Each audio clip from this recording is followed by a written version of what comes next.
Hey guys, what's going on? I'm Ron and I'm here at Walk on Water, and today I'm going to show you the Black Project paddles. So we got these in at the shop and a lot of people love these things. I've personally never paddled them, so today I'm going to do that. And here's the first glance at it. We're going to speed through this pretty quick so you can kind of see all the elements of it. First of all, the bag. The bag is super nice. I just throw my paddle in the truck and hope for the best, and it usually lasts pretty long, but it's nice to have a good bag. Has different compartments, all velcroed off, mesh, a place for your ID, and then this velcro here so that you can fold it into the paddle size that you have. Pulling out the paddle, so pretty cool. At first thing, the craftsmanship is really nice. It looks it looks distinct. When you see these paddles, you know them because they're not all black like a lot of normal paddles. But the first thing you notice is this big kind of hump here. They call it the AFT, or the Advanced Flow Technology. And I guess what that's supposed to do is, as you bury the paddle blade, it's supposed to kind of shed the water off so it doesn't abruptly go off, and it keeps the paddle blade probably from cavitating, I would think, giving you a smoother paddle each stroke. So who this paddle's for is kind of that advanced paddler, or that paddler who likes to go longer distance. You're really into racing, you love the sport, and because it is a higher end paddle and it comes with a higher price tag, but it's pretty cool. I mean, out the gate, it's super light. I think it's 12 ounces depending on the size. So I'm at 73 inches, maybe 73 and a half. So I'm probably at 15 ounces or 14 ounces, but still extremely light paddle. Next, look at the scoop. So it has this deep scoop. A lot of paddles like Quick Blade, Starboard, they all have a scoop. This one looks a little deeper than I've seen in the past, but it looks pretty cool.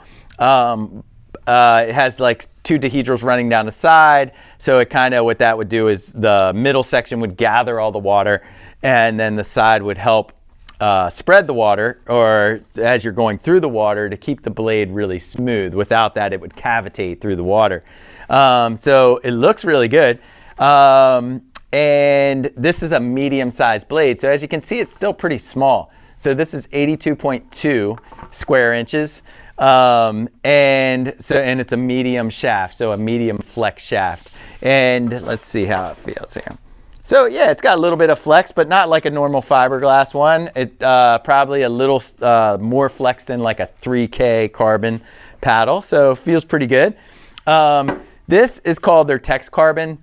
I don't know the exact layup of all the carbons that they use in this. Obviously, they use a silver type material, but what I do know is that it feels pretty cool. So this outer layer has kind of a little bit of texture to it. So that would help with gripping. That's one of the flaws with a lot of paddles, or not paddles, but paddle grips, is that you can't get a good grip on it. So some people use wax, some people use, little strips, and then when they get wet, and you're gonna sweat if you're paddling hard, so they get kind of slick. So I kind of like that, so I'm curious to try that. The handle feels good.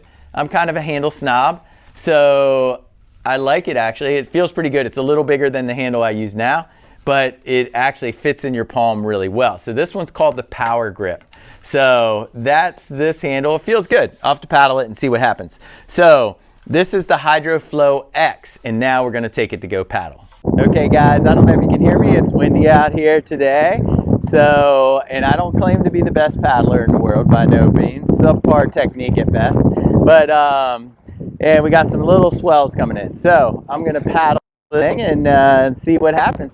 So, okay, at first glance, the paddle moves through the water extremely well. Doesn't cavitate really at all. I'm gonna go up this way at an angle. But you feel like you don't really lose a lot of power. All right, so did a couple side chops. It feels pretty good. I'll come into the beach. But yeah, overall the blade catches really nice, and the shaft paddle's really nice. So it has a little bit of flex to it, but it seems like it pulls still a good amount of water. All right guys, it's kind of windy out there, so I'm not sure if you guys could hear me while I was paddling, and keep in mind I'm a subpar paddler at best, So, but it feels really good through the water. What I did notice is that the catch is really good. It catches really nice in the water, and it doesn't cavitate much through the water. So it does have a nice even flow. Maybe that AFT is doing something, who knows, but it does have an even flow. The other thing I noticed that I really like about it was the flex in the shaft. So just a little flex, not too much flex. You don't want to lose power, but the flex amount feels really good. The handle feels good. I'd say to most people that handle's going to feel good. I'm usually used to a really small, tiny handle. So that feels a little awkward, but it's just something you're going to get used to. But all in all, an awesome paddle. We have demos of these paddles, so if you want to come out and just try one out, come try one out, see if you like it before you invest the money in it. But I'd say definitely well worth it if you're an avid paddler and you're into racing, long distance paddle, that sort of thing.